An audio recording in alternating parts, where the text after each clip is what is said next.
سلامونه هیله د ټول بخوي افغان جرمن انفو د بیا هم ښه راغلاست وایم تاسو ته له ډېرې مودې بعد له ډېرو پوښتنو وروسته له بوختیاوو سره د جرمني ژبې د نویو لوستونو لړۍ مو پیل کړې ده او د دې دپاره چې ټول وکولی سي په اسانه له دې لوستونو نه استفاده وکوي د اسانه جرمني ویب سایټ یا اسانه جرمني یوټیوب چینل مو ورته جوړ کړی دی چې ټول وکولی سي په اسانۍ سره دا لوستونه پیدا کړي.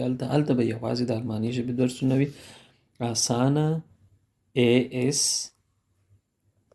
اسانه جرمني اسانه جرمني یوټیوب ASANA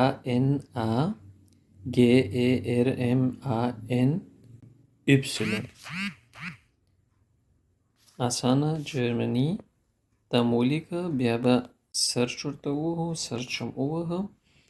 دلته ماته اسانه جرمني ویب سایټ دلته ماته اسانه جرمني یوټیوب راښیي. په دې به زه کلیک کړم. اول به یې سبسکرایب کړم. چې سبسکرایب مې کړ بیا به زه وګورم چې څومره ویډیوګانې تر اوسه اپلوډ سوي دي. لا هم ناوخته نه ده. تر اوسه پورې تقریبا دریم څلورم عین پنځم لوست ده او هره ورځ لوستونه پکې اپلوډ کېږي. داسې نه ده چې یوه ورځ اپلوډ سي بله ورځ نه دلته هره ورځ لوستونه اپلوډ کېږي. نو سبسکرایب مو کړه. دلته به تاسو دا نوټیفیکیشن هم آن کړئ چې هر کله تاسو ته د لوستونو د اپلوډ نه وروسته خبر درکړل سي. تر بیا ښې چارې.